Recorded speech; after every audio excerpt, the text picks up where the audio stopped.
Adrian, the Texas Dump just hits so much different when it's game week, baby. Welcome back to the Alamo Audible Podcast. It's your host, Jared, joined as always by my co-host, Adrian Bermudez, for episode 275 of the Alamo Audible Podcast. First preview episode of the 2025 season for your UTSA Roadrunners. Hot damn, Jared is here already. Summer just went by in a flash. And here we are. We are on the cusp of UTSA's 2025 football season. Wow, man. It's hard to wrap my mind around it already being time to go to the Alamo Dome, get up in those tailgate lots, bang the sign, get loud in there, cause some ruckus. And there was, I don't know if you saw, I don't know how many listeners saw it, but there was an email that we got from UTSA Athletics that was actually from AAC Commissioner. Gosh, I wish I had it pulled up. I didn't even think I was going to hit on this. But it is specifically regarding fan conduct. It was kind of like random. Like, it's just like, we just got this random email about like, hey, you better be on your best behavior at the football games. No, I feel like they send it out every year. I don't know if I'd ever seen it before. But it was, maybe I'm on a list. Maybe I get selected. That's how I felt. I was like, is this like targeted to our section? Because it like specifically said like, don't give the finger to referees. No throwing around profanity. You will be barred for life from the stadium. I was like, oh my gosh. It's like, yeah. But I'm ready. I feel that. I feel that excitement. I feel the emotion already. I'm ready to get in there, get loud, get crazy, and be respectfully removing spirit, Jared, from opposing fans. So, yes, indeed. It is very exciting for UTSA football to once again be here for its 15th season. UTSA football's quinceañera. It's kind of a big deal. It's kind of a big deal. We're going to roll with that this year? I think we should. I think we ought to. I'm actually surprised and a little disappointed that we haven't seen any marketing behind that. There was a really cool top moments from UTSA's 15 football seasons video montage that came out. It started with the New Mexico Bowl, our first bowl appearance, and started to feel the nostalgia, started to feel the flashbacks, and that actually really did get me amped up for the season. But totally, no, yeah, it is the quinceañera year. This is where we take our first step into adulthood. Yep, and we'll be doing it in new uniforms with Nike now. It's been interesting because I heard there were like some production snafus with the jerseys for, I guess that was when they had the conference media days. And so I think like the jerseys they had there were like not the final product. And then they had some photo shoots this week, which those jerseys did look a lot nicer, like the nameplates and all of that. I think they added some extra trim to the helmet. Yes. So it's looking sharp. It's looking good. It's, it's very simple. It's very basic, but that's what I wanted. I didn't like all the like feathers on the shoulders with the Adidas stuff. So that's another thing that's really exciting as well. Yeah, and we could probably spend a whole half of a podcast discussing UTSA's uniforms, but I do be on it. You'd have to find another co-host for that. Bring CJ on. CJ will give you 30 minutes for sure.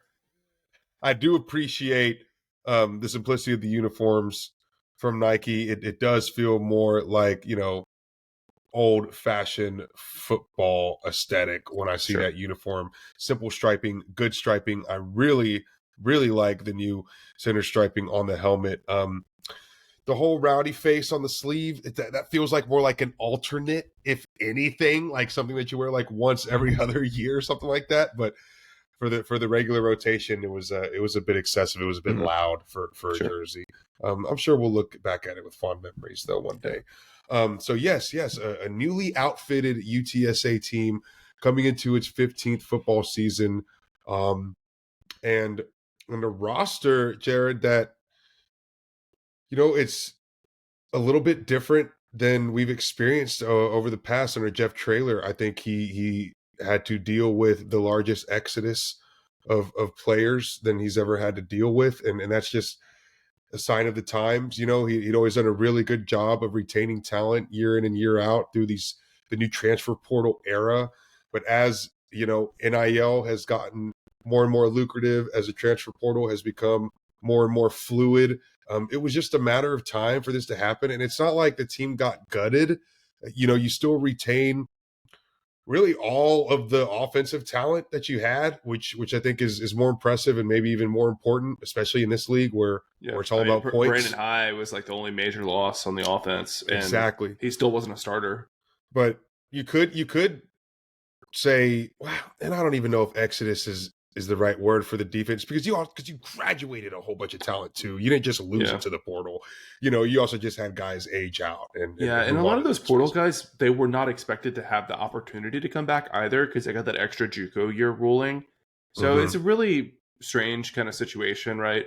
But I would say this was probably the first year where it felt like the portal was probably more of a detriment than a gain to UTSA. I don't know. Even now that I think about it, though, that might be too extreme of a statement. It just a couple more punches this year than there've been in the past. Yeah. Yeah. But yeah, I guess like one other like kind of off-field change before we kind of start talking about expectations and all that kind of stuff is this is the first year that UTSA is paying players directly, and I mean that's true for every college, but I just wonder if that's going to change the way that kind of fans react to stuff. Like we were talking about those guys that got an extra year and ended up transferring. Like Jamari Robinson is one. There was a weird situation with him this week where he was part of a lawsuit against the NCAA, and they said that he was academically ineligible. Then they took it back. I don't know. It was weird. But I was like reading West Virginia message boards, and they were like saying, "Sue this guy to get our donations back for rev share." I don't know, man. It might get a little nasty. I don't know if it's gonna be that bad at UTSA, but I think like at the Power Four level, where these guys are getting hundreds of thousands of dollars, it might get interesting for sure. Yeah, for sure. Definitely so, man. Definitely Yeah. so. Well, hey Adrian, for those that haven't listened to the podcast in a while, hopefully you've been tuning in all off season. But if you haven't, we had a pretty big change for us here at Alma Audible. We joined forces with Javi Cardenas and his team at birdsup.com. After Rivals kind of shut down their UTSA coverage, we were very fortunate to be able to give them a place to continue their great work and make sure that their coverage continues. Also, a place to have like dedicated recruiting coverage now at almaaudible.com. So Mhm. really encouraging. So you'll be seeing Javi and his team, writing blog posts for us in the Patreon chat, jumping on podcast. We just recorded a linebacker position preview with Javi, which was absolutely phenomenal. So just, more content you'll be seeing from us and, hopefully higher quality content, stuff that, we just haven't had the time to get to. And of course, we just couldn't do that without the support of our Patreon subscribers who financially support us in exchange for a lot of bonus content. And with it now being football season, you are now getting 2 episodes a week at minimum from us here at Alma Audible. So if you've never subscribed or if you let your subscription lapse, good time to sign back up. And speaking of which, I want to say thank you to all of our new subscribers this week. We've got 3 of them. Christopher Mize and Angela Williams at the Insider tier and Top Dog at the Booster tier. We also have had a lot of people upgrade their Booster tier the last couple of months. So we've had Ken Ballinger, Joey Valdez, Joe Albert, Daniel Trevino, Matt A, and Brent Palmer and Ryan Ballin join at the Booster tier. Upgrade to the Booster tier from the Insider tier. As well as some folks join us at the Board of Trustees. Very prestigious. Shout out to UTSA King Bowser and UTSA grad 1998. And Jared, a reason why so many people have upgraded from the Insider tier to the Booster tier is because the Booster tier is where you gain exclusive access to all of the Birds Up recruiting coverage. And so the number one source for UTSA recruiting was Javi's team over at Birds Up. Now they're at Alamo Audible. So guess what? You get all of that number one recruiting coverage right here at alamoaudible.com on your Patreon app. And at the Booster tier is where it's all unlocked. Javi's got a recruiting chat giving you live updates, live feedback. You can ask him questions. You can talk to him right there. It's really, really incredible, man. And so the content has broadened immensely. We are so very happy, excited, and thankful to the Birds Up team for joining Alamo Audible. And yes, please, if you are a recruiting aficionado or if you're just jonesing for that year-round UTSA football coverage, and not just football recruiting, but basketball recruiting, not to mention our boy Dan Nerdall on the baseball recruiting. It's all here. It's all here, baby. So, yes, come one, come all. Alamo Audible has plenty of bonus content, especially here in season. Jared talks about 2 episodes per week. Don't forget about Jared's film room study breakdowns, and other exclusive blog posts that are behind the Patreon curtain. So yeah, we're just ecstatic, man. We're ecstatic to kick off this season, and UTSA football is celebrating its 15th birthday. Alamo Audible is actually celebrating its 10th, and so it's really quite special for us to have been providing 10 years, 10 football seasons of coverage to you guys. Probably never would have thought it, but here we are, Jared. Well into our 30s now, and we're still doing it. And Yep. so, yeah, couldn't do it without the Patreons. So thank you. Yep, absolutely. Well, it's been, I think, a pretty positive fall camp for UTSA. I mean, there has not seemed to have been many, if any, major injuries. We've seen some guys start to emerge. We've seen some guys that were some expectations or maybe some anticipation for is probably the better term. And they've like earned single digits, right? So that's really encouraging. But Adrian, I guess at a high level, like, what's your read of camp? Like, without getting into specific players, just more of like, how does it feel like they've been conducting business? Any high level changes, tactical, that kind of stuff? Yeah, it's all been cultural, and I think you hit a home run on your breakdown of this on last week's podcast. For those of y'all that listen to the season preview, but Jeff Traylor has turned up the discipline a few notches. Not going too old school and militant, but just enough to kind of give a bigger kick in the backside on this team that was extremely undisciplined, one of the most penalized teams in the country. I think we were second place in the most penalized team in the country in 2024.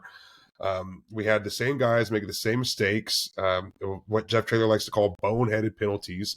Not so much heat of the moment, but things that were happening outside of the whistle, pre-snap and post-whistle penalties. Really, really poor stuff, poor conduct, and things that, derailed some drives and ultimately derailed some football games for this team. Yep.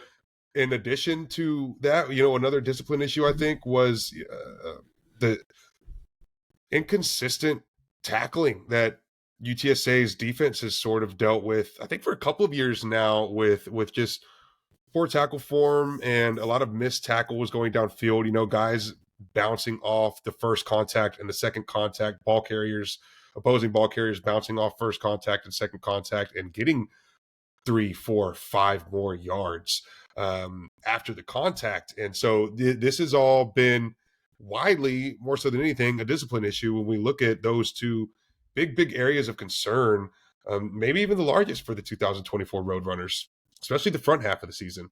So Jeff Traylor being very candid about, look, we're going down as a unit. One guy messes up, everybody's running.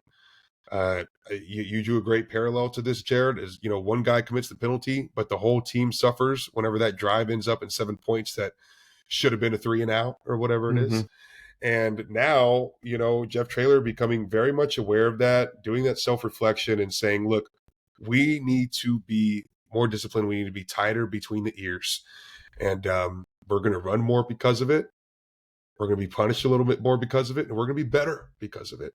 And, after I think some initial pushback to that new culture, guys have started to fall in line and realize this is for the better overall. And it kind of separates the all for one versus the one for all mentality.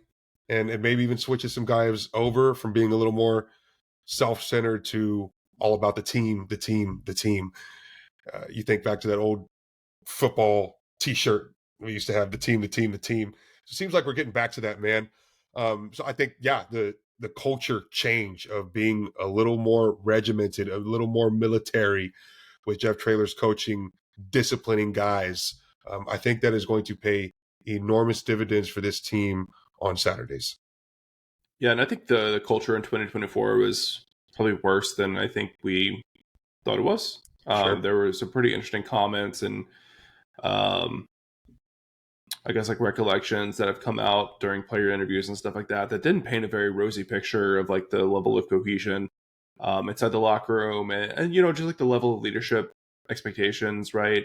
Guys missing practices, late for practices, stuff like that. So it definitely seems like there's that overall buy-in that you mentioned as far as like, hey, it's all of our responsibility to do the right thing, and one person's mistake is reflecting poorly on all of us. So that was really good to see, but also kind of interesting. I think kind of explains some of the struggles last year as well. Um, I think I'm trying to think which receiver it was that said this, but one of the guys said like they felt like the offense they had people that were stat chasing last year, which that's a pretty major accusation, It's and crazy. who knows if that's true or not. But when stuff, even if that perception is out there, even if maybe it's not true, if guys are thinking that about their teammates, that's a pretty terrible culture to be in. So that's not been the case, throughout the rest of the trailer era at UTSA. So hopefully that was, just a blip, and they're going to get back to the good old, mental, physical toughness, pound the fist, all those good things that you need to be competitive and to give you an edge in this day and age where most teams don't have a lot of cohesion because they're loaded up with transfers top to bottom. So that's interesting. And another thing that kind of caught my eye too is they're practicing later in the day. They're exposing them to the heat a little bit more, but they're Hmm. also giving them more time to recover. They seem a lot more focused on the recovery aspect, the nutrition aspect. I know there's been a lot of like uncertainty, change, and all that with like the diet and nutrition and all that. So, it seems in that aspect they're asking more of the players, but they're also, giving them more support to get that energy back, to gain that weight back. Because I mean, I don't know if people realize this, but you're out there playing football for 90 minutes in the heat of the day, you're going to lose a couple pounds just in sweat alone, right? So that's an interesting change, and it seems to be working because the injury count so far has been pretty minimal. I mean, I think at this time last year we'd already heard about a couple guys that were going to be out for a considerable amount of time, and we've actually seen some guys come back early, right? DJ Allen is back there. Granted, big brace on his knee, but he's out there earlier than expected, and Johnny Bowen's on defensive line as well. He came back quicker than expected, so hopefully some positive changes as far as like the operational stuff goes. Yeah, yeah, yeah. Harder practices, better recoveries. The spectrum is kind of widened, right? You're going Yeah. harder, but you're recovering better. And like really trying to, I think, get the optimal level of production out of guys every single day, not just on game day. Um, and Jared, 2024, the team was extremely young. I mean, these guys were taking over from UTSA's greatest roster of all time. I mean, naturally, there's growing pains there. Guys have to figure each other out. Guys are fighting to be the next marquee player. And so there's a tug of war there. So I don't know. It's a little bit natural that you sort of have this um, lack of discipline, I suppose, with that much turnover from one starting group to the next, and kind of the turning of chapters and the rebuilding that occurred in 2024. Yeah, and I know we kind of touched on this in our last episode too, but for those that didn't listen, very much got the impression that some guys kind of got anointed to a single digit last year. They voted on that super early in fall camp. I think like it was like the first couple of days or something like Mm-hmm. that. So, you kind of read between the lines, and maybe some of those players didn't like earn that leadership position, and just kind of got it based off seniority or like their production on the field last year. Whereas they voted later last year, and I think some of the guys that got that single digit are not going to be expected to be like the top guys on PFF and counting stats and stuff like that. But I think that the guys that have been in the program, that have committed to the culture, that have committed to their teammates, and have stuck here through thick and thin, and they know the expectations, right? So that was encouraging to see from a culture standpoint as well. Definitely so. And there's still a couple single digits to hand out. I mean, so Sure. clearly those are getting back to the initial dignity that they were intended to be. Yeah. The coveted single digit, it is earned, it is not given. And Okay. maybe that was another form of self-reflection that Jeff Traylor had. Loyalty over liability, baby. And so we've got to get back to the basics and have guys earn it. Nothing is given, and senior laden doesn't mean anything. right? Yeah, I It's don't about want to next like man say up. any names because it's a private conversation, but they had the Roadrunner. We're recording this one early, and they had the Roadrunner kickoff luncheon today. And I heard from someone who talked to a player that it's not a single digit, but is pretty much said like they're busting their ass to get one. So that's pretty cool to see that that's still a motivator, even after you're kind of transitioning out of fall camp mode and into game week prep. So that's I great. love that. I love Yeah. that. Well, cool, Adrian. Like, who are some of the players that have really impressed you as far as like kind of what we've seen and heard coming to fall camp? I don't know. I hate to be like generic with this answer, but the single digits that came out there were some really pleasant surprises there. Like I Mm-hmm. was very surprised and very excited to see Patrick Overmeyer's name make the single digit. I mean, this is a guy that I think is going to make a tremendous leap in production on the field and is going to be really a true tight end for UTSA. I would say that one is very, very exciting to me. The other guy that is in that group that was a surprise would probably Jimmy Wyrick for me. And I know he's a transfer from Stanford, and so there was some talent expectations there, but still, I mean, not really a name that was really high on radars, and just the safety position being very much up in the air this year, as a lot of defensive backs in the secondary. But Jimmy Wyrick and Patrick Overmeyer, very, very impressed to see those two guys get single digits. And it kind of segues into people that I am very, very excited to watch and see. Patrick Overmeyer is definitely a guy that I'm extremely excited to watch this season. I would also add another generic answer there, in Shad Banks. Yep. Yep. We just finished talking about this when we recorded that linebacker position preview, but there's just so much riding on Shad Banks' shoulders, and if he's not great, this defense won't be good, right? Like, it's really unfair to have that level of expectation for him, but it's good to see by all accounts he's living up to that and maybe even surpassing it by earning that number 0. Just not something that we've seen here, where a transfer comes in and gets the area code number right off the bat. So Crazy. hopefully a really encouraging sign. Or I guess like if you want to be pessimistic, it's like how bad are the rest of the linebackers if this guy, how bad's the rest of the defense if this guy's already No, getting no, it, no, no, no, no, no, but no, no. I think he's legit. His pedigree speaks for itself. His production speaks for itself.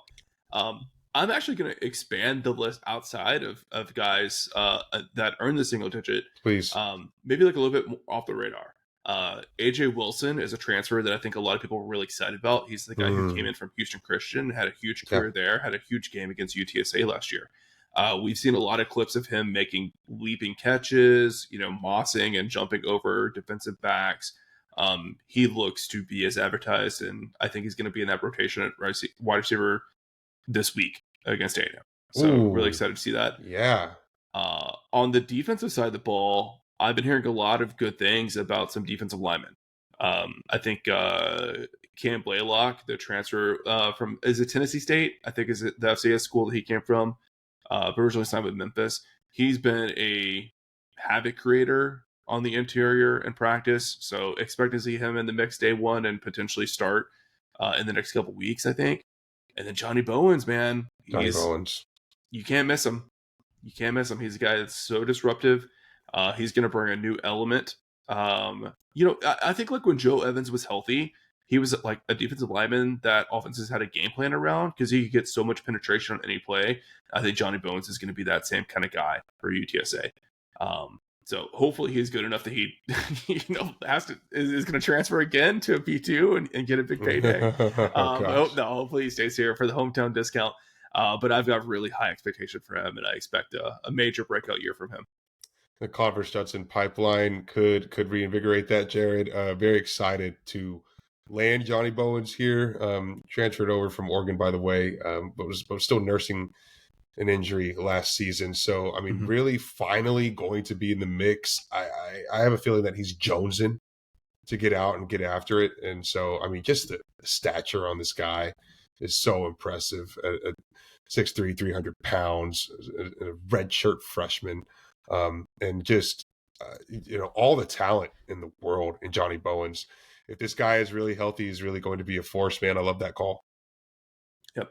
I was going to ask you like what players you're most excited to watch. I think Shad Banks is probably super high on the list for both of us. I think for everybody, Yeah, for every Roadrunner fan that is paying us the slightest bit of attention, I think Shad Banks is extremely high on that list. right. What about on the offensive side of the ball, though? I think Patrick Overmeyer was a good Yeah, mention earlier. And like, yeah. anyone else for you? Patrick Overmeyer definitely is the top guy on offense that I'm most excited to watch. I mean, DJ Allen's a guy that I've had expectations for, and I think like he kind of had his growing period last season. I think maybe he's got potential to take the next step forward and really start to shine. So yeah, give me that for my I dark like it. horse pick, DJ Allen. Yes, I like it. I'm gonna be the sicko here and pick an offensive lineman. I knew it. Oh, you know me too well, brother. We've been doing this for too long. Uh, I was so pumped last year to watch Ben Rios get thrust into the starting. Oh, okay. Yeah, to Yeah. get thrust into the starting role, and that offensive line looked different when he was out there. He was the only guy that consistently could get to that second level. That I feel comfortable. They throw a screen pass, and he can actually get out there and block someone out in space, right? And he's making a position change. He's moving from guard to center this year. It sounds like he's got the starting center position locked up. I think that's a great position for him. He's got really sound technique. He's got quick hands, quick feet. And he's not the strongest guy. Usually the center position, you're doing a lot of double teaming, a lot of chip blocking, stuff like that. And I think that's where he excels. So I'm excited to see what he looks like there. Um, a lot of questions on the quality of the snaps, right? That's a huge part of an offense that just kind of gets taken for granted by fans because you don't notice it when it's fine. But that's going to be a question mark, right? Can he consistently put the ball in the breadbasket there for Owen to easily grip and let it rip, so to speak? But I think he could really step in as like the intellectual leader on the offensive line, calling up protections, picking up blitzes and stuff like that. So I'm excited to watch how that develops. I love that pick. It's been very, very pleasing to watch Ben Rios grow through the 2024 season, and I think just surpassed what everybody thought this kid from Central Catholic was going to come over here and do. I mean, we knew there was like some clay there that could mold, but I think it molded way quicker and way stronger than anyone could have imagined. Just really, really good stuff. Did not allow a sack last year in over 300 snaps, pass blocking snaps.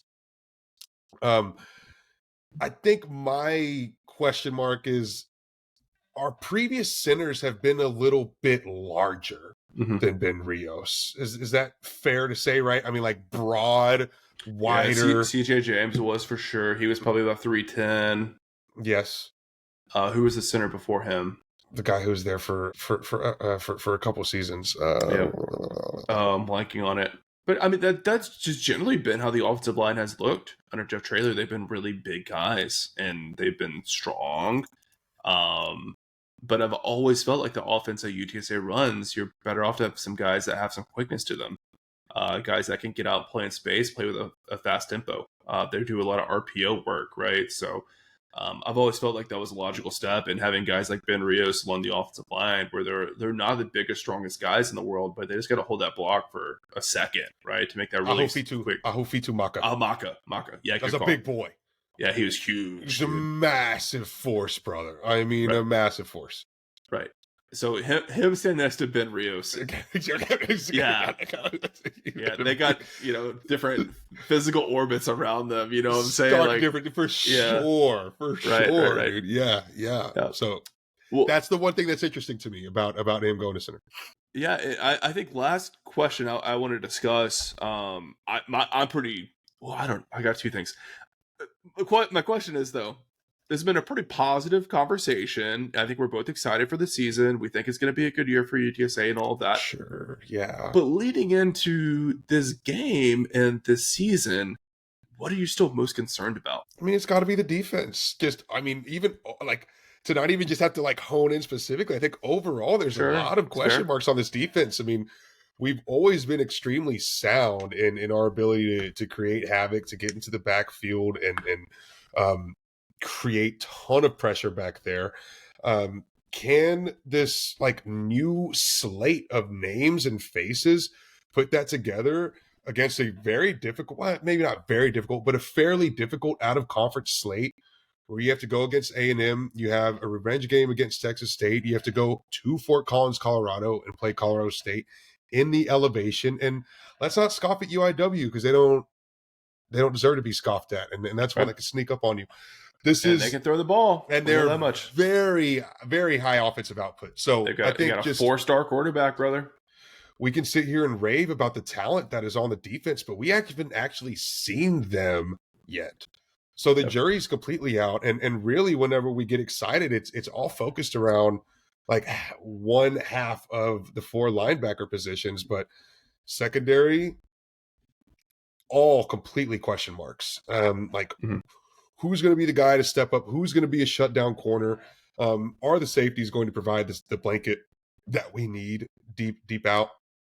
I don't know. All that remains to be determined. And going up against, and we'll get into it, but going up against a Marcel Reed, who is a run first quarterback. When are you actually going to see them get tested against a downfield passing threat? Is it going to be against the Texas State? Well, I don't know, because it seems like Brad Jackson's going to be the starter for Texas State, and you could say I think he is a run first quarterback as well. Exactly. Yeah. It looks like it's going to be the same situation against the Texas State. And so is this one of those things where like a gap in pass coverage is not even exposed until, like a Colorado State, a mid-season conference game that you can't afford to have that surprise hit you in. So like, yeah, man, this is a defense that could look really, really well against the run with a force of linebackers and a pretty solid defensive line.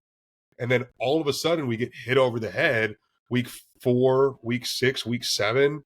And now we realize we have this tremendous issue with pass coverage. Yeah, so I mean, I'll hone in my top 2 concerns, man. Depth at the cornerback position has me very uneasy. Very, very uneasy. Davin Martin, I think, is the only guy in the 4 deep that I feel like I know what to expect, and I think he's going to play well. But he's probably still a year away from being asked to be the number 1 shutdown cornerback on this roster, right? I hope he can perform that role and he can step up and do that. I think he's got the physical tools to do it. But you would just like to see him get another year to just be a consistent contributor, potentially a starter, and then take that next step next year. But he's going to have to do it this year. This team's going to be good. We don't really know what the rest of these guys are like. KK Myers got good numbers coming from Nevada and all, but yeah, I don't know, man. Jacavian Rogers probably going to be the backup corner, and he's super young. I know he got a pick in the bowl game, but that was kind of like a duck of a throw. So it's a lot that's being asked of these guys, and it's not the slow, methodical development and progression that you would like to see from a young guy, but it's kind of throwing them in the deep end and seeing how they turn out. So I think it's a good point we're making that we're not going to see some great passing offenses likely in the first couple of weeks. Hopefully gives these guys some time to acclimate. But, man, just an injury or two at that position, and I think you're probably going to have to move some safeties to cornerback or something like that. It could get pretty drastic. So it's a huge, huge red flag for me.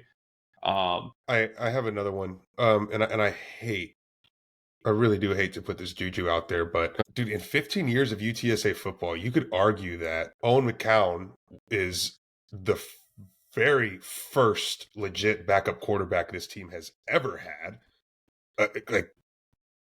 Who's the other one? Who's the other one? Tucker Carter behind Eric Souza? Bogey didn't get here until Souza was gone.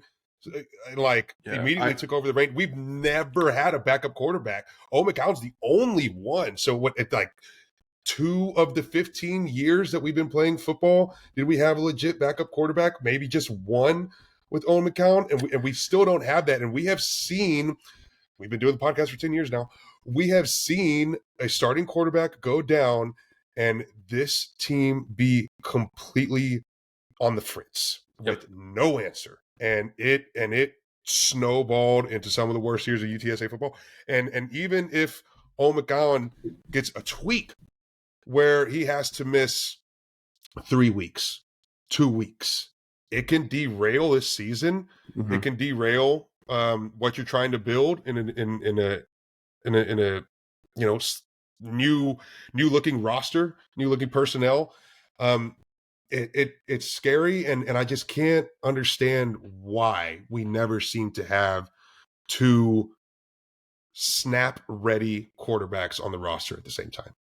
Yeah, I mean, I guess like guys like Lowell Narcisse have had some good games serving as the backup, He's but dependable. Lau yeah, is dependable. We could put him on there.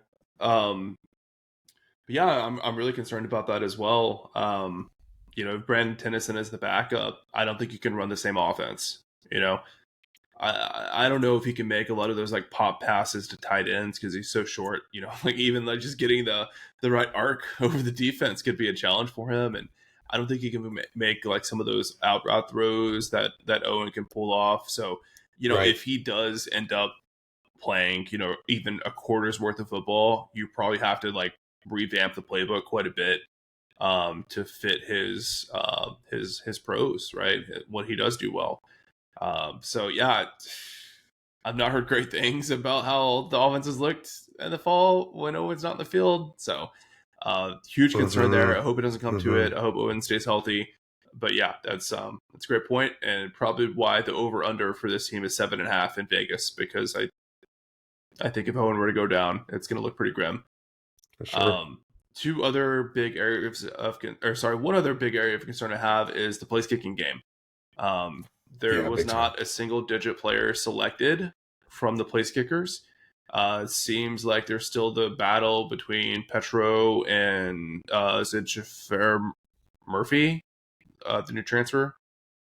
Jaffer Murphy. Yes. Yeah, the one who came in really late.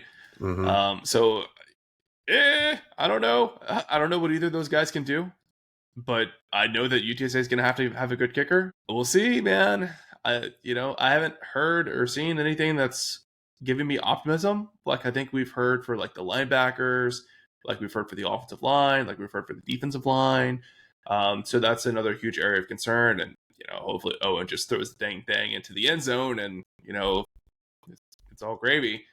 But we know that's not going to be the case, right? We're gonna need to be consistent, 30 to 45 yards out, and I don't know if that's on the team right now. So we'll see. Hopefully, I'm wrong about that. Good point. Massive concern. Yeah, we've seen this team escape on the toe of the place kicker. We go back to So the many days times. of Hunter Again, Duplessis's that reign. Jeff Yeah, Traylor record in one score games. How many of those can you trace back to getting a couple of nice field goals from distance? And if UTSA is Hunter not going to have Duplessis, that this baby. year, Man, dude. Yeah, yeah. yeah. Good call. Good call, Jared. Did we do this right by ending with the concerns? Because I feel like we got people nice and excited for the season with the intro of like, And then oh, these leveled guys are everybody back great. out. Do we level Everyone's gonna everybody be back awesome. out? Do we Yeah, level everybody yeah, back yeah. out? Look. There's some Well, that's question probably a good marks. segue to go into the preview for A&M, right? It's gonna be a tough one for UTSA, obviously. Um, but who knows? Maybe we'll see some positive things from some of these areas of concern. Even though it'll probably be a game that UTSA is not going to fare very well in. But if you see some positive signs, in the kicking game, cornerback depth, all that, yeah, maybe you leave feeling encouraged, even if it's a loss. Definitely so. And I think that's, kind of like the silver lining of having a big power matchup to open up the Yeah, season with, is that you've got low expectations. You're going to have time to play a lot of different guys. You're going to have time to experiment a little bit, see what's sort of working and who's working together. Um, yeah, you're playing with house money, you're playing with house money, man, and you've got leeway to sort of figure some things out before the stakes really get important the following week when you have the home opener against Texas State. right? So Right. yeah, Well, we'll take a Kumia break here in just a second. We'll get into that A&M preview. I'm excited to do that. Before we do, just want to say thank you, as always, to our Board of Trustees members on Patreon. I also want to say a big thank you to Dave Campbell's Texas Football for continuing to have us on the Republic of Football podcast network for another year. I do want to give a plug to our friends at the Aggie War Pod. That includes UTSA alumnus Mike Craven, as well as former UTSA defensive lineman Jay Arnold. They've got a great Aggie podcast. You guys know I don't like the Aggies, man. I don't want to listen to Aggie talk. But those guys are so fun to listen to. They know the game very well. I really enjoyed their season preview episode that just dropped. So go check that out on the same podcast network as us. But also stay tuned because we will have Jay on Patreon next week to do a deeper dive and kind of go behind the curtains with him on the A&M roster and all. So yeah, and of course, back to the topic at hand. Thank you to our board of trustees members, Digiteek, John Otwell. Both of those guys are going into like year 7 of being on the board of trustees. So thank you to the OGs. We always appreciate you guys. Same for Gary and Ruben, represent the UTSA Burking Tailgate, who have been with us for a really long time. Excited to see the guys out there in Lot C really soon. Ray Redding, Andy Elizada, Professional Benefit Solutions, Ian McClendon and Seeker LLC, Javan Townsend, President of the DFW Chapter of the UTSA Alumni Association, Waterman Construction, UTSA Annual Giving, Brandon Padron, UTSA King Bowser, and Runners United, where you can support UTSA Athletics at www.goutsa.co. And hopefully get some money in the program to get some place kickers in the transfer portal next year. Wow.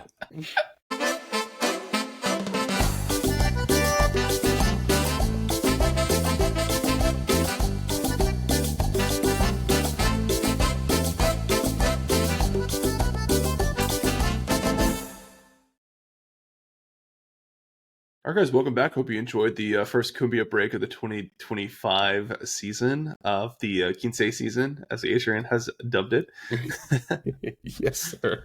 And it's only fitting that, if you think back 15 years, right, did people really expect UTSA to be playing the Longhorns and the Aggies on an annual basis back then? Wow.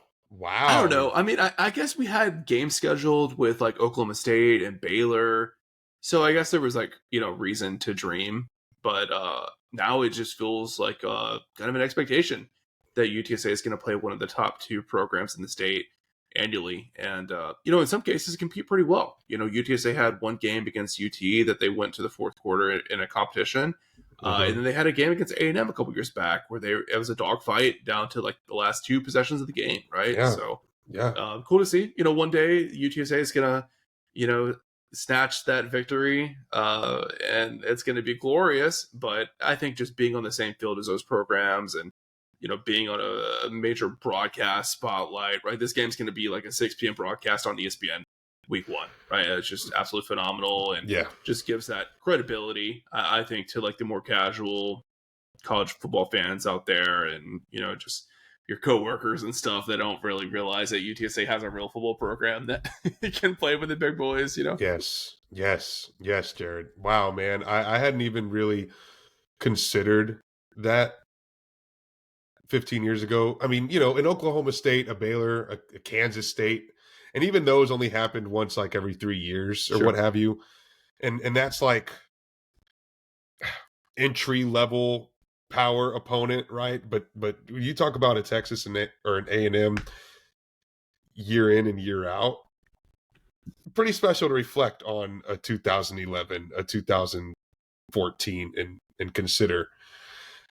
And no disrespect to those Big 12 teams, but there's a big difference between programs that play to 30, 40, 45,000 fans a week versus 100,000 plus. Yeah, right. Yeah.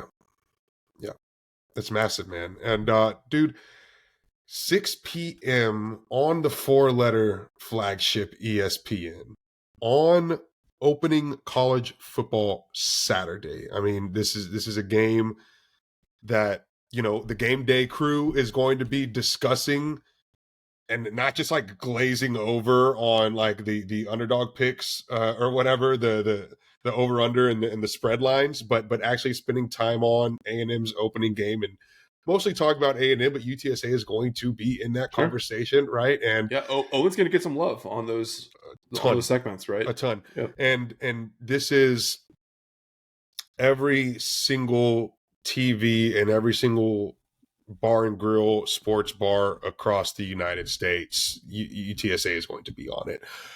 That exposure is so special. It's so tremendous, and it just speaks volumes, man. And so really excited. And this is a ranked A&M, which just adds even more buzz to it for UTSA.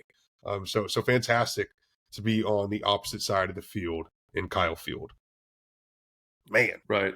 And, I think to talk about high level storylines with A&M. You know, they bring in Mike Elko. He'll be going into his second year in College Station. And, you know, I guess my read of that first year was it wasn't a hugely successful one, but it was a more competent one, right? They looked like a better, well composed football team than they did under Jimbo, right? It Big seemed time. like a team that was a little bit more bought in, a little bit more conscientious to what was going on out there. You know, it felt more like a unit than just like 11 dudes that were playing for NIL money. You know what I mean? Like Mm, the culture was greatly improved. You could tell, but still not a great season by Aggie standards, and especially if you look at the talent they have on that roster, I think it's probably safe to say they underperformed what they could have accomplished. But I do like the moves that Elko has been doing. I really like the hire he made at offensive coordinator, brought in Colin Klein from Kansas State.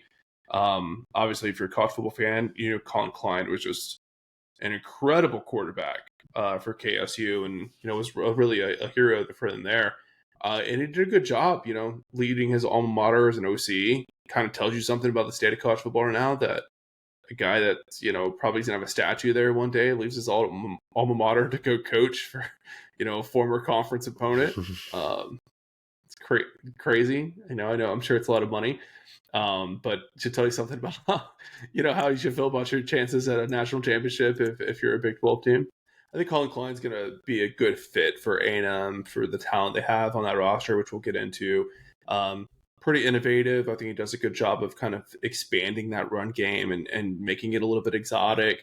And really good about using tight ends as well. You know, if you think back to Colin Klein's time at Kansas State, that was a big part of their offense, right? Is finding those ways to you know generate chunk plays with tight ends, right? Something we're seeing UTSA get into as well. So I think that'll fit with A&M's culture, with how they want to and should be able to run the ball effectively. yes. So I like the move, man. They have a lot of work in front of them, but if you're an Aggie fan and you know they do this, they're going to squint their eyes and say we can get the playoffs this year, and that's Mm. a real possibility for sure. Sure, But they sure. could also win 7 games. So It was, yeah. I think you know, it's a very very delicate balancing act for this Texas A&M team. They started 7-1 last year. They yep, were very very good, but then it was kind of a tale of two seasons because things just sort of got derailed as they got to the end of October and into November. They dropped 4 of their last 5 yeah, to they're on a finish 3-game losing streak actually. to finish 8-5 after starting 7-1. And really is whenever they got to the upper echelons of their SEC opponents is whenever they started dropping ball games. You know, Mm, a South Carolina, a Texas. Those are the games that you know they wish they would have had those back. I think especially the loss to Auburn that went to like several yeah, overtimes. yeah. That's one that Not a really very escaped good them. Auburn team Probably either. shouldn't have happened. Yeah, Probably should have that one. Probably should have had that one. yeah. Bowl game here or there, you know, you can put as much stock in that as you want to, but bowl games are just wacky nowadays. So Colin Klein, as you were saying, Jared, definitely like the more old fashioned style football whenever it comes to running an offense. This is run heavy, right? Mm, And it's also what A&M's offensive roster is better yeah. suited for. They've got an extremely deep running back room, but it's kind of led by 2 guys in Le'Veon Moss and Reuben Owens. And then we were kind of hinting at it prior to the Cumbia break.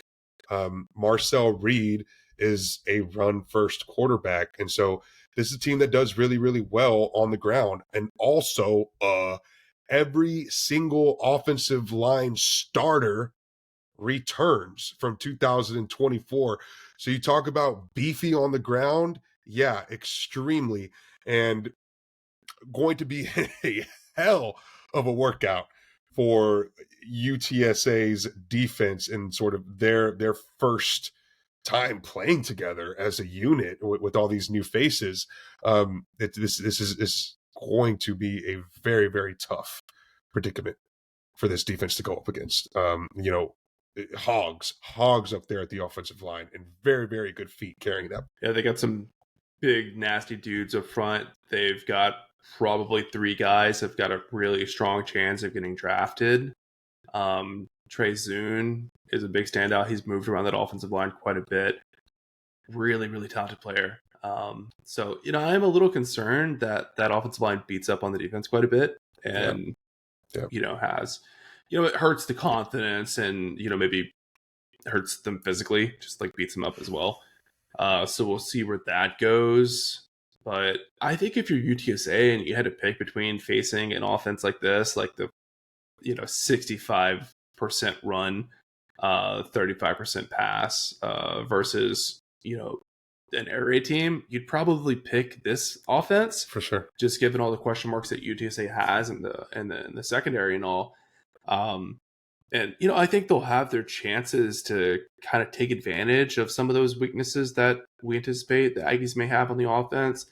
You mentioned Marcel Reed is a run first quarterback. There's some pretty bad videos of his passing drills that have gone online, and he's just not a very polished passer. He doesn't need to be for this offense to be good. But I think if you're UTSA, you can roll the dice and throw a lot of blitzes at him, right? I think you can run some cover one, and force him to show that he can make those tough throws under duress.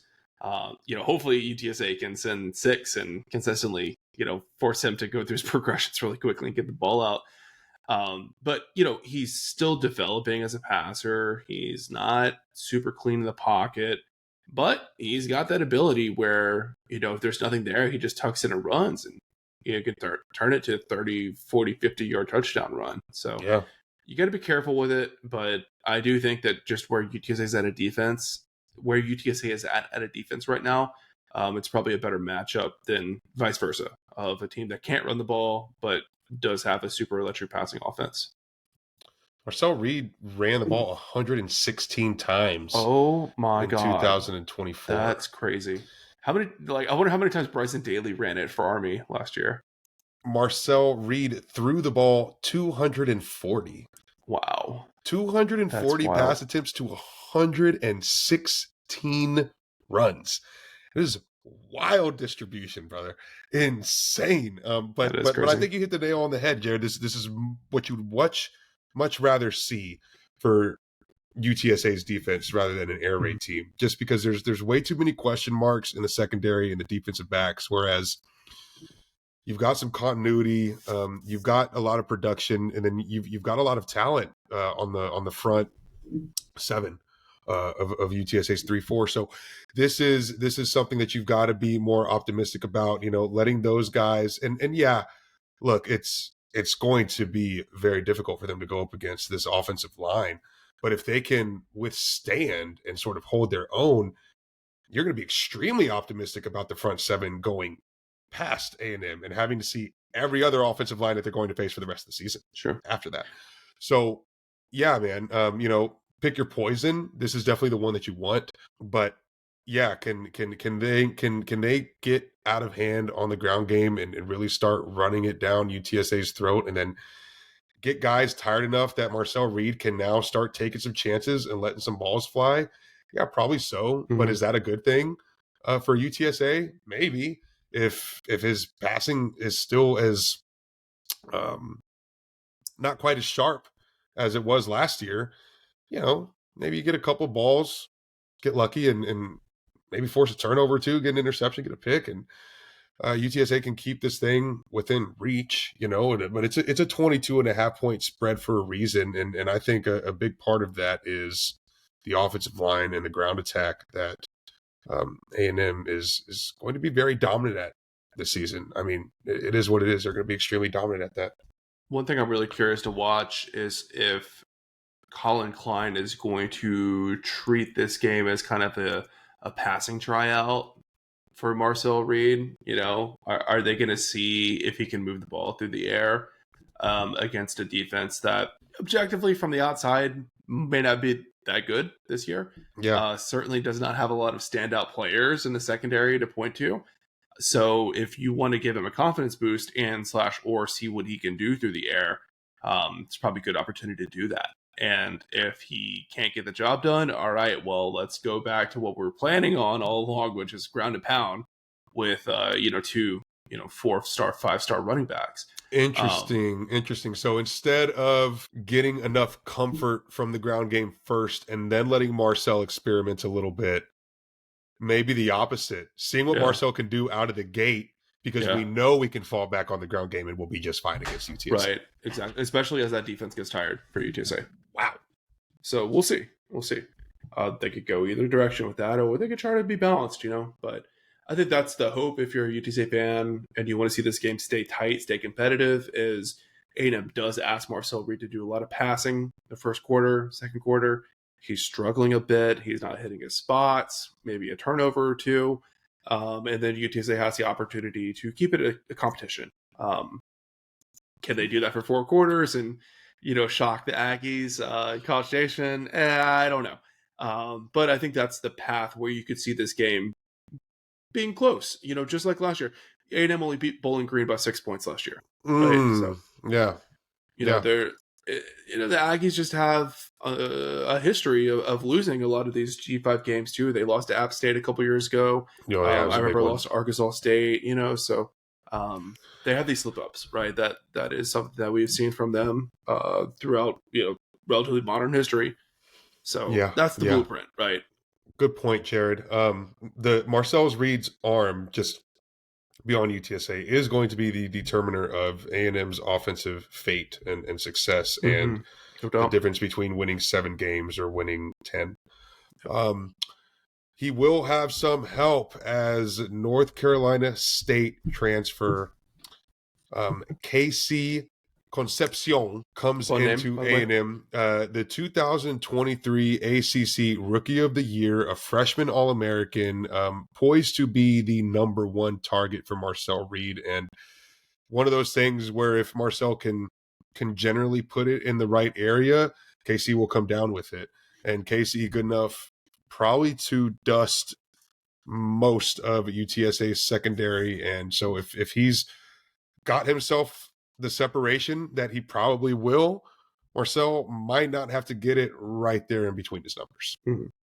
Yeah, and he's really adept at making things happen after the catch too. So we've seen tackling be an issue for the UTSA secondary in the past. That continues into this season. That's another big concern as well. That even if the passing game doesn't look very pretty, but if UTSA is going to miss the first tackle and take a bad angle on the second one, then you've got one of the better receivers in the country with some open space, and that's not a recipe for success. And it sounds like Concepcion has kind of been like what it sounds like Shad Banks has been for the defense for UTSA. It sounds like Concepcion has been that kind of instant impact transfer for the A&M offense, where there was a huge gap there. They didn't have a lot of guys, a wide receiver that they felt super strongly about. And from day one, Concepcion was like as good as advertised, right? Dude, And stepped in a big role. averaged over 11 yards. Was it after the catch? Whatever. 2023, he had a ridiculous average for after the catch, extra yardage. I think it was the second most yards after catch in the power conferences.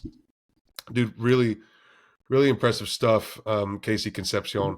So A&M's offense, I think we've got a good understanding of it. Jared, UTSA's defense has their work cut out for them. But sort of like a parallel between the way that A&M and UTSA are sort of constructed from offense to defense. Whereas A&M can get a lot of output on the ground, UTSA's offense is going to get a lot of output as well, just in general, putting points on the board. And I think we're a little bit more dynamic in the fact that we're going to be able to get a lot of yardage and progress through the air, as well as we should be able to be pretty decent on the ground. But just in general, I think the UTSA offense is able to put up points, whereas UTSA's defense and Texas A&M's defense have question marks. Yeah, and just like how the secondary is the weak spot for UTSA's defense, I think that's also true for the A&M defense. I think I saw they were like in the 90th ranking for passing yards allowed. So definitely something they struggled with. I think they were pretty young in the secondary. And that's another good matchup for UTSA, right? Like we expected the pass game to be really strong. We've seen Owen really develop and improve. throughout the 2024 season, and expect another really big year again this year. So again, I think that matchup benefits UTSA, not in the sense that they're better, they're going to win every matchup, but it's just preferable to the alternative situation where it's a really strong secondary and a questionable up front. So, we'll see if UTSA can take advantage of that and, find DJ Allen down the field, find, Devin McEwen on the sideline and make big plays. But, I think those secondary concerns are probably a big reason why you've seen Mike Elko say he's going to be more hands-on with the defense this year. I Right. think a lot of his time is going to be focused on improving that secondary that, to be fair, does return, I think, like 5 starters. But, is Elko going to be able to push those guys to a new level and get them to be a strong defense through the air? Because Elko's a defensive mastermind, right? Right. That's why he got this job. So we'll see if he can That's his develop those forte. dudes or if they're just not that great, It's his forte, Jared. And there has been talk of Mike Elko taking over as the defensive play caller. Despite having, a defensive coordinator and a co-defensive coordinator, it sounds like Mike Elko is going to kind of double as head coach and defensive coordinator, Mm-hmm. at least through the first part of 2025 and maybe throughout the season. But wasn't pleased with how A&M's defense fared last year, and he's taking a much more direct approach with it, to say the least. Right. And I think that's becoming so rare at the power 2 level where you have so many responsibilities outside of like just being the ball coach. So I'm sure that Elko's presence and attentiveness on the defense will improve the defense, but is that going to cause things to get dropped elsewhere? That'll be Yeah. interesting. I don't know if that really matters so much for the game with UTSA, but just generally for like how the Aggie season's going to go. That might be something to watch for. Yeah, defensive line loses a lot of talent. They had 3 guys go to the NFL as draft picks. So you're bringing in a lot of new names. I think their linebacker unit is going to be a little bit more tighter, a little bit more continuity there. You've got Torian York, you've Yeah. got Scooby Williams at linebacker. I think those 2 guys are enough to really hold down that position. But that first level at the defensive line, there's definitely going to be some holes. Yeah, for sure. There's some guys that are definitely going to have to step up for the Aggies this year. DJ Hicks is a 5-star dude that was super, super highly sought after. And he's been a good player for A&M, but he's not really been like a 5-star level impact so far. Yeah. So, that's a question mark there. Does he take that jump to be, a guy that could be like a first or second day NFL draft prospect? Because he's probably not right now. I think they're going to need a lot more from the defensive line this year after losing those guys that you mentioned at the draft. Good news for Aggies is they're super, super high on this guy, Cassius Howe, that transferred in. I don't recall where he transferred from, but he's just like a dedicated pass rusher that is supposed to be an absolute freak and pretty much unstoppable. So that should be a really interesting matchup for UTSA's tackles. And, I think we have seen Missouri and Garth struggle a bit with those undersized guys that can really bend and get around the corner. I think about how they fared against Texas State last year, where that was really the past 2 seasons against Texas State, or the past 2 games, I should say. That's been a big issue for them, where there were smaller guys that were quick and they just kind of shot off the line and got around the tackles pretty quickly. So that's definitely a big matchup to watch for as well. But I just want to talk a little bit more about Torian York, just a heartbeat of the defense kind of guy. Blue collar, hard nosed dude's Yeah. been, A&M through and through. He's been there for several years now. But it's not just the intangibles for him. Like, he backs it up with his play as well. He's the number 2 linebacker on Pro Football Focus heading into the 2025 season. So you know what you're getting with him. He's going to be a very high level plus player. So we'll see if having him at that second level kind of helps mask, maybe some growing pains they have on the first and third levels. You talked about the secondary and their struggles. So they were 98th nationally in their team coverage grade at 67.3. That's 7.2 yards per pass attempt, despite only allowing opposing quarterbacks to complete 55% of passes. That was in the top 5. So how do you let up such poor coverage despite having such a low completion rate from opposing quarterbacks? That's via explosive plays. That means they Mm-hmm. gave up a lot of long balls last year. Um, they do get some help in cornerback Julio Humphrey, who transfers in from Georgia. He's actually originally from G-Town, Galveston Island, Texas, baby. Clear Lake High School guy. But, I think that's still a large area of concern for this defense. And then another one is something that UTSA struggled with is tackling. This missed tackles, especially towards the end of 2024 when they lost 4 out of 5 to Mm-hmm. finish the season off. It was letting guys slip through first contact, second contact, and continue to pick up those 4, 5, 6 extra yards, keep the chains moving, and just wear and tear the defense down. So I don't know, Jared. If we've seen UTSA get creative with the playbook whenever they go up against the UTs of the world and the Texas A&Ms of the world, to keep things competitive, keep things interesting, give themselves an edge. But if you're Justin Burke at offensive coordinator, how are you going about UTSA scoring points against A&M's defense?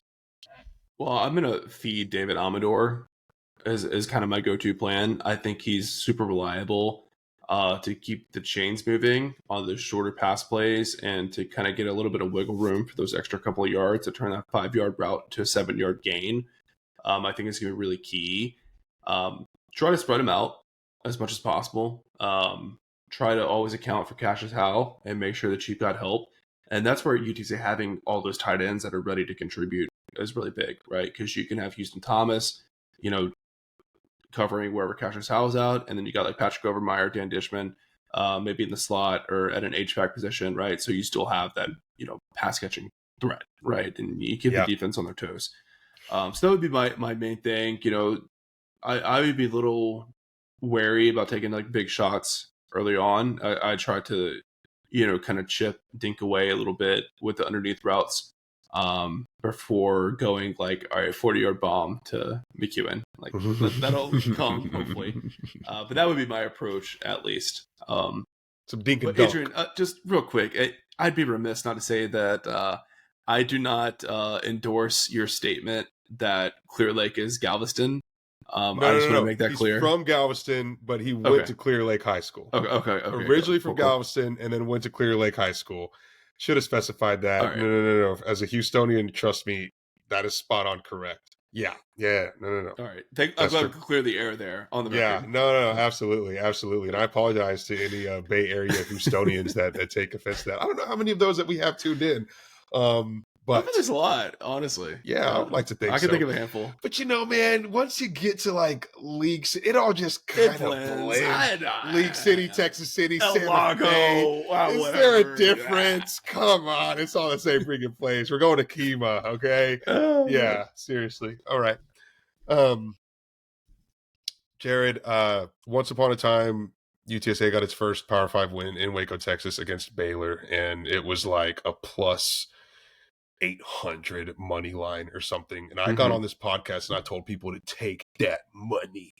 And sure enough, we're in the Whataburger in Waco after the game, and I had guys coming up to me like, dude, I just made like $1,200 off that bet. Oh my God. And I was like, nice. Oh my gosh. And it was bonkers, right? Now, granted, Baylor was coming off of a loss to Liberty just the week prior, and it was a bad team. The money line is plus 1,000 for UTSA, and I'm not going to get on this podcast and tell people to take that money this time around, but I do think those odds are wild. And for our DJs out there, what's it hurt to toss $10 at a plus $1,000 money line? So I'll leave it at that. I don't want to spend too much time on this because we're about to wrap up here. Do you think that the Power 2 has stratified themselves so much from the rest of FBS that getting your first Power 2 win is something that no, because I guess Illinois would count as a Power 2 win, but that was pre-rev share. I was going to ask if that should be a new milestone to beat a Power 2 team. I think you're still kind of right about that. I think there is a good enough separation there, and especially whenever we look at the upper echelons of those conferences. But Yeah, I mean, overall, it's a big gap. It's a big Yep. gap in play, and there's a reason why the odds are set the way that they are, even with as many question marks as Texas A&M has. But can UTSA get in there and cover a 22.5 point spread against a run first offense that I don't think is projected to put up 50 points a game by any means? Well, it's Uh, really telling that the money line is that much, but the spread is not that crazy. Like right. typically those would be more lines. So I think that just goes to tell you they're not expecting a lot from the Aggies offense at the start of the season. Definitely so, man. Definitely so. And there's still a lot of things to figure out there, I think, for both teams. But can UTSA get in there and do some funky stuff to give us a little bit of edge early, and we hold on and keep this thing respectable and surprise some people that are tuning in on ESPN, and all of a sudden you're your coffee pot trip in the office on Monday has got a lot of conversation around those Roadrunners of yours. I Mm-hmm. definitely think so, man. I definitely think so. So this is exciting. This is really exciting to be on ESPN against a ranked A&M, local lore blue chip. It's extremely exciting for UTSA to be on the flagship network on prime time Saturday night, dude. I'm just so excited about that TV slot, about that time slot. I think it's great, and the matchup that we get. It's a game that people are paying attention to. People want to see it, and they want to see Mike Elko, and by consequence, they are going to see the UTSA Roadrunners. So, with that, Jared, final score prediction. I'm gonna go with fighting Texas Aggies Mm, 24, UTSA Roadrunners 14. damn, I think that was the final the first time that we went to Kyle Field. Oh, really? Okay. Whenever we had to go up against Okay. what's the pass rusher from A&M Oh, yeah, yeah. who went to the league. He was a monster. Whatever. Gosh, I can't believe I'm drawing a blank on It that. wasn't Von Miller, right? No, it was after No, that. It was the other one they it was had. after Yeah. that. Um. Anyways, wow. So only 24 points from the Aggies on your prediction. Yeah. See, I don't think they're going to be running it up. I think a lot of that is pace. I think they're going to play really slowly, really methodically. Yeah, yeah, I think so too. And I think UTSA will do enough things to keep it interesting. Hmm. So, yeah, give me Roadrunners 17, Aggies 30. And yeah, you got that right. We're going to kick a field goal in Kyle Field from one of these place kickers, baby. Nice. And We it don't is know which going. one, We but don't know which one. But it's you going to could happen. you could see both of them take kicks. Man, definitely could. I mean, swapping some extra points, maybe. Yeah, Jared. Well, I think if anyone drains a field goal on opening week in Kyle Field, and it's a, I don't know, plus 30 yarder, I think it's safe to say that's your guy. That's your guy going Yep. forward. Until observed otherwise, right? Yeah, for sure. And our kickers specifically have more success in the Alamo Dome than they do on the road. So if you can go ahead and get you a respectable field goal at Kyle Field, who's to say the success that you'll have in the dome kicking, baby, for that home crowd. So yeah. Yeah, man.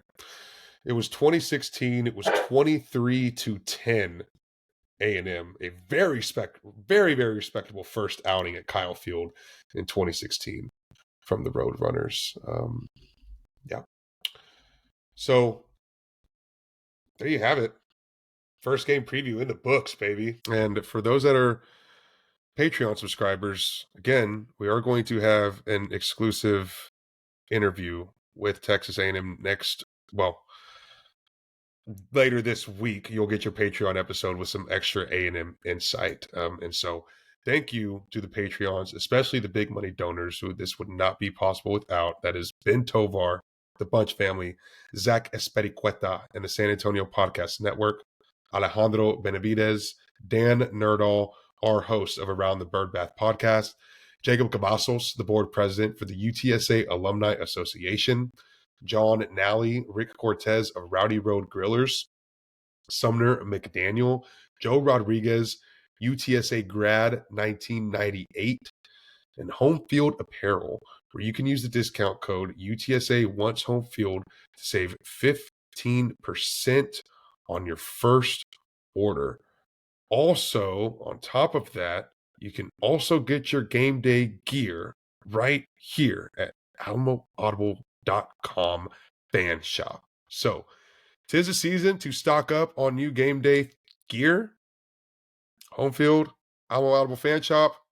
I mean, besides the bookstore, I don't know where else you would go.